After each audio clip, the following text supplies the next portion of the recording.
All right, so game number 2, Huck against Hart. Huck really having a slump at this event. It's too bad. Huck's been an MLG champion before. Twice. And now he's just, I don't know what else to say. I mean, he's just not playing that well. Speaking of which, let's see if he can do any better. Over here we have E.G. Huck. Across the map in the bottom left, a new member to the team, Cole, we have Hart. All right. By the way, Huck has to win these next 2 games, or he is bottom 2 in this tournament. Right. No way out of it. Of course, he still has games to play, and he actually has to end up playing them to help other people determine exactly where they end up. But yeah, that's something very important to take into consideration. So, we're going to have probably a pretty long game on this map, considering it's pretty big. Yeah, that last game, Hart looked so much better than Huck. There wasn't much else to really analyze. Well, Hart is kind of on fire lately, isn't he? I mean, he did so well at the last MLG in Columbus, and now here at this tournament, a lot of people have written him off quite a bit because of the style he was using before, but he just showed us that, hey, look at this. I'm utilizing good aggression and strong macro play and crushing a player like Huck. There will be a little bit of downtime here. We're just going to have to wait for these guys to tech up. TVP, very different from TVP and StarCraft 1. TVP and StarCraft 1, the Protoss is very mobile, actually operates a lot like the Zerg does. The Terran, super strong, good at dealing damage, but then also super weak when taking damage. So, and also very slow moving. In this matchup now, it's a lot more. How do I describe this? What's the best way for me to put this? They both sort of the engagement level feels more like PvZ in StarCraft 1. You have these armies, these different unit combinations that splash together, and he's going Colossus while I go Viking. He's not going Colossus, then I keep going for Medivacs. So it's a pretty cool little matchup, but totally different from the original way it was played in StarCraft Brood War. Yeah. Well, Hart walling in and getting a gas. So we'll see in a little bit exactly what he wants to do with that. Oh, a very quick reactor on his first barracks. So probably a Reaper, I want to say. I mean, if he's doing 1 Rax Marauder expand, that would be weird. That's a really old build. And now that Huck scouted that, instantly starts a Stalker because he knows, well, I need a Stalker to take care of Reapers. Right. I'm actually surprised that he even put the barracks here, if the Tech Lab is so spottable. Yeah. Now, one trick you can do, if you're going for Reaper, and they find out, like it becomes very clear, for instance, they see the Tech Lab, here's what you actually want to do. Go up the ramp, because people, when they see that you're going for Reaper, will always just put the Reaper somewhere like here, for instance, because the Reaper is the one unit that can jump up and down cliffs. So it's kind of funny, actually, but people never have anything at the ramp if you go Reaper, because that's not where you're supposed to go in with a Reaper. That's like where you go in with any other unit. So it's a cool little trick to try out. Yeah, and that's actually, it is a cool trick, and we see that quite often. It's just a complicated mind game is all. While the Reaper does pass that Stalker up, we'll have to see if he can actually get anything done. Oh, Huck's actually going for 3-gate Tasteless. Looks like we're going to have a 3-gate pressure from Huck. This is actually a good build. He's quite good at it. But now watch. He knows. See, all these probes have been pulled off. So, he already cost him some mining time, which is nice. And Huck really doesn't want him to scout that he's going for 3-gate. Yeah. Now we have a command center on the way. It's Marauders out, and Stim is being researched, not the concussive shells. We've seen concussive shell before. I don't know. I think Huck can actually pull this off. Yeah, we'll have to see how much damage he can actually do. Because if Hart is down his ramp without his bunkers up in time, he could be in a lot of trouble. Huck can just trap units and kill them off really quickly. So let's see, Huck. How are you going to do it? All right. Nexus coming down now. I was under the impression he was going to be much more aggressive. Is this how you want to do it with 3-gate pressure? Do you want to actually make a Nexus before you attack? Well, it's an economy 3-gate pressure. This is not something that Huck is planning on killing his opponent with at all. This is just Very simply, he wants to put on some pressure, maybe pick off an SCV or two, pick off a unit or two. Oh, he's got to be careful. Good thing there was no concussive shells or he could have lost that Stalker there. And now that he knows that the units are out on the map, that's going to change how he decides to do this. Does he want to try to trap some units? Does he obviously doesn't want to get flanked, so he has to be very, very careful. All right, as you guys can see, Stalkers are coming back here. He should be pushing forward pretty soon over here. There is no bunker. Stim is going to finish, but Stim with just a small number of units is not as good as if you have a big, large amount of units, because the damage is going to be dealt so quickly. So much of it. And actually, he might get there like right before Stim actually finishes. Oh boy! Oh man! This could be quite good. The SCV's coming out as well, and oh, look at this, trying to kill off a few SCVs here, trapping a few units, pulling the Zalts back. Very nice micro from Huck right there. And he's killed off some SCVs. And now Stim finishes, but the damage has already been done. Yeah, 5 SCVs were killed, so that's nice. And, oh, he's got to be careful if he goes down that ramp at all. He will get trapped with force fields. And Huck right now just adding 2 more gateways. I find that to be an interesting choice, that he's saying, all right, well, I had 3 gates, and now I'm going to go up to 5. It looks like he thought, because obviously these were started a little bit ago, obviously he thought starting, he's like, all right, I'm going to do 3-gate pressure into a 5-gate. I'm a little bit surprised to see this over here. I don't know why he's going up the ramp. Well, as soon as he sees Stim, he does, in fact, run. Don't depart! Oh, my God, and he actually gets down enough to kill off all the sentries, and that's going to be a very good job for Hart. To kill off the sentries, that's really going to be detrimental to Huck and his army, especially since he's going for a gateway-based army. I don't understand why he got these 2 extra gateways. I feel like you should just get a forge, get a robo, get other stuff. You don't need to keep... He's very... Oh my God, wait, there was a Reaper in here. The Reaper's back, Tasteless. Very late timing on this Reaper coming back in. A little bit tricky there by Hart. And, oh, down it goes. Take that, Cybernetic Score. Well, pretty soon here, in fact, this is the exact right timing, Huck needs to leave, because when medevacs come out, you can't keep force fielding the ramp down here. They can drop in a place like this over here and come up and hit you from behind. So, yeah, he's going to have to return home. But for a little bit, Hart's economy, excuse me, it took a little bit of a blow. Yeah, and, he's getting his medevacs, and he says, I have a question for you. Yeah. I mean, he's getting the medevacs. He's getting the combat shields. Huck right now, he is teching up to Colossus, and he has 5 gates. So my question is, are zebras black or white? They are both Artosis. You can't catch them. No, man, they have stripes. Are they black stripes or white stripes? Oh, that's a tough one. Yeah. No, I don't know if anyone knows this. I don't know. I think someone has to shave a zebra. We're going to have to do it. I'll shave a zebra with you. All right. We've had many experiences traveling around the world, Artosis. We can do one now. We just got to get an MLG somewhere near zebras. Wait, there's actually a zoo in New York, isn't there? I don't think that the zoo will allow us. Yes, I think we have confirmation. I don't think that the zoo would let us do that. We can bring this. Well, we're going to kidnap Zebras the zebra. Are from. We're going to kidnap the zebra first of all. Okay. Kidnapping, Tasteless. I'm not going to kidnap a zebra, you crazy guy. That's against the law, Tasteless. Tasteless, other people might be listening to this cast right now. We're going to find another zoo. All right. And then after we ship the zebra, we can bring it to our dolphin orangutan shop. Oh, that's we were talking about earlier. We make zebra meat, shaved zebra meat. Shaved zebra meat. Oh yeah, man. That stuff's tender. So the Marines and the Marauders are now gathering up outside Huck's base. I don't think Hart's going to go in, though. I mean, I think this is a situation where neither player really wants to engage the other one. The thing is, I think what's going to happen here is Hart's going to poke around and try to. But if Huck just plays a strong, tight defense, he should be able to just ward him off, and eventually they're both going to have to go into a third base.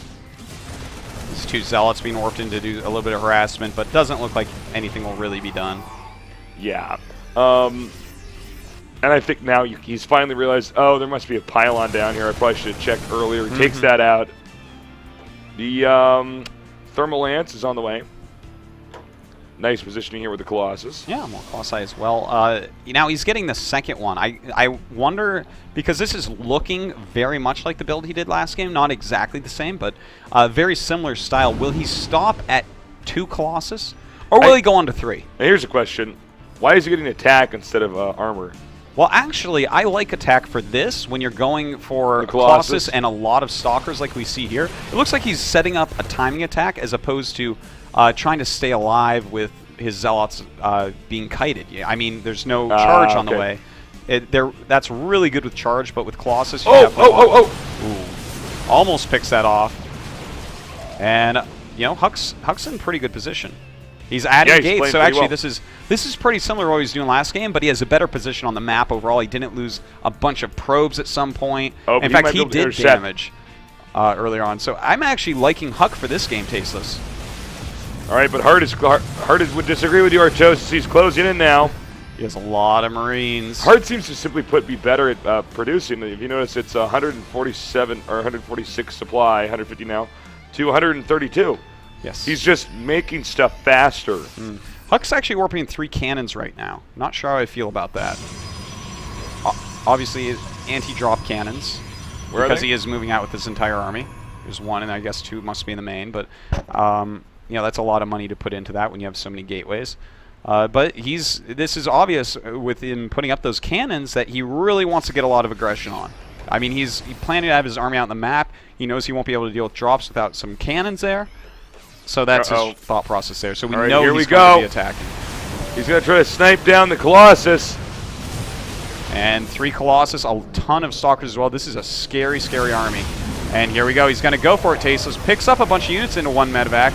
I don't think he actually meant to do that. Also, well, these Colossus just shredding stuff. But his Sentries and Zealots are gone, so everything else has relatively low hit points. And in fact, he will end up losing his army here. He melted that. The supply is now in the lead here for Huck at 106 to 92 for Hart.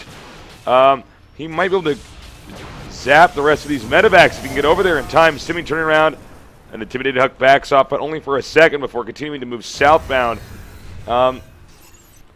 It looks like the big problem in this game is going to be how is the Terran guy going to land the command center over here when the Protoss is not even going to accept.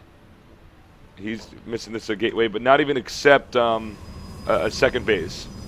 Well, he basically wants to mine out until he can eventually get down here and push the Terran out, and then eventually he'll expand. So we'll see. Well, he did just throw up a Nexus. I think at this point he says, "Well, oh, excuse me, I misread this. I killed the army off pretty well, so I guess I can go ahead and expand now." You know, his attack did what he wanted, and he's even getting a Twilight Council at this point, which points towards a much longer game. He can get some more upgrades, especially Blink and Charge, but of course, +2 attack as well. So, you know, Huck was doing heavy 2-base pushing, but has kind of transitioned out of that now into getting the Nexus up before this orbital has been landed over here. So that's a nice little way for Huck to get ahead. They're dead even, by the way, in supply, as you guys can see at the top of our screen here. Yeah, they're quite close. I definitely give Huck a slight edge at these supplies because he did go for Colossus tech. And as far as probes versus SCVs, 53 probes to 50 SCVs. So that's actually an economical lead for Hart, who also has mules involved. I love how the mule came down right when you said that, Artosis. So it looks like Hart's going to try to move out again. Huck does seem to have a lead. I think once they both take the 3rd base, it's pretty hard for them to actually attack into each other for a little while. Yeah, it's going to be very difficult for these guys to attack each other. We do have Charge and the Templar Archives coming up, so Huck's getting ready to go into Psystorm and have more Zealot production. Really like that choice, but Ghost's already on the way for Hart, so he realizes what's going on. All right, we going to have a little bit of downtime here. Again, dead even in supply, 156 across the board. Let's see here. The upgrade count right now, 1-1 here for our Terran player. And also, I believe, 1-0 here with +2 attack on the way. In fact, that he's going to get it basically right now. And Charge finishing as well. Hart has to be careful here. And look, he's going for that if he can to do some feedbacks once again. Of course, feedback and targeting down medevacs and stuff like that becomes more and more powerful as you have Colossus because they have to spend so much time making Vikings as well. We have Ghosts out now. So Snipe and EMP are going to be very, very important. And let's see if he gets some storms up here. No, EMP Uh-oh. Huck unable to cast Psystorm right now. The Colossi melting as this army is getting driven back. The force fields actually lackluster in this case. Actually, bad force fields right there, unfortunately. Yeah. Didn't quite trap everything in, so Zealots had to be pulled back. Quite a few did die. But he really wanted to scoop that army up there. But still, Huck definitely in a strong lead here. Hart doesn't have that much supply, 130 to 157. And Huck is getting back into Colossi now, realizing that, hey, I just killed a bunch of Vikings. This is a great time to go more Colossi. All right, the factory is going to burn down most likely. You can see he's trying to run over here and just get rid of this thing now that he has a chance to be out in the map a little bit more. Marines and Marauders returning home. It is 140 supply to 167. Huck attempting to slow down the Terran by warping his Zealots to attack where the SCVs are. It's now been deflected, and it does look like Huck is confident he can come in from the side over here where the infantry won't have a big enough arc and probably pull through with a win. Did he see the Protoss army there? Well, you know, I'm not sure that he did, actually, but now he does, Tasteless. And here we go. He's pushing forward quite heavily into this third base area. And that's kind of a small choke point. It's going to be hard for our Terran player to actually engage this army correctly with all the force fields and Colossi. All right, he's moving in now. The Immortal's stuck in the back. I think it's going to be pretty... Well, he's not quite attacking with everything, but hitting pretty hard here. The Colossi have been destroyed. He's going to have to land the Vikings. This Zealot's also stuck behind the Stalkers. More Zealots being warped in. And it does look like Hart may, in fact, actually hold this attack off. Wow, unbelievable. Yeah, he had to lose all his SCVs at his third base to do it, though, and that's a little bit painful. But yes, he does force Huck back, and Huck's supply plummets down into the 80s, while Hart still sits up at about 120. So that's suddenly a big, big difference. We had a small drop over here. It doesn't look like he managed to destroy any buildings. And this drop is definitely going to fail if he's not paying attention, and he is, so he backs off. Well, what's still going on for Huck is, well, he is, oh wait, that was not good. Well, I guess those cannons really came in handy. But Huck still is making Colossi, and I think the Viking count is actually really low still. Yeah, only 3 Vikings out right now. So that's going to be an issue when trying to deal with those Colossi. It takes them a long time to kill them off. Where is Huck's army? It's over here. Oh, okay. So, looks like we only have 2 sentries in there. So force fields might have not that many uses. Of course, we do have some High Templars here. Now, Tasteless, we haven't seen any Psystorms. Does he actually have that upgraded? Oh, he should. Let me check. No, he's just for feedback still. So he's going feedback plus Archons. Some actually very nice feedbacks right there. Yeah, that was very nice. And he's going to go ahead and morph an Archon, of course. I like this usage of High Templars. He says, well, I can't really get Psystorm right now, but at least I can feedback. It's going to be very hard for either of these guys to get the 4th base, which is going to be here and here. Yeah, that's ridiculously hard to take on this map, to be honest. If your opponent is out on the map at all, it's going to be easy for him to harass that, kill off workers, all that type of stuff. Now we have Hart coming up here. He's going to take this out easily. No cancel there by Huck. And again, supplies dead even, 144. Well, Hart making a pretty decent comeback this game. I really felt like Huck has been in quite a good lead. I guess really what happened was that last engagement down at the third base of Terran. He lost a little bit too much. Well, we have Hart moving through the map, and Huck going to be the first person to try to take a 4th base. And we're going to see if Hart can actually deny it this time. See the Vikings over here in good position. This is a nice little arc he has right here, spread out like this. Mm-hmm. If if Hart comes at him, the spread should be pretty good. This phase of the game, Protoss tends to be less dependent on force fields and more dependent on Psionic Storm or feedback. Mike Green, the Colossi, stuff like that. And look at this, Tasteless. I mean, they are staying neck and neck with their supply right now. Look at that, 166, 168. It's craziness. And in fact, losing a few High Templars here. It looks like they're going up for some more feedbacks. I don't know. This is a pretty scary army. Snipe there on the Templars. And he's got a nice spread right now, Tasteless. The Zealots charging in, some of them not moving yet. And actually, the Colossi Oh my are going God! to be picked Heart off. wins. Heart wins this whole Yeah, game. it looks like Wow. it. GG. And, well, I mean, we're still going to have a game 3 because it's actually Yes. important to get the standings for Heart especially. But Huck, unfortunately, with that loss, I do believe is doomed to bottom 2, which means that, I mean, his seeding for the next 2 events is basically gone. He has to go through the online qualifiers. He wins no money here. It's a rough beat.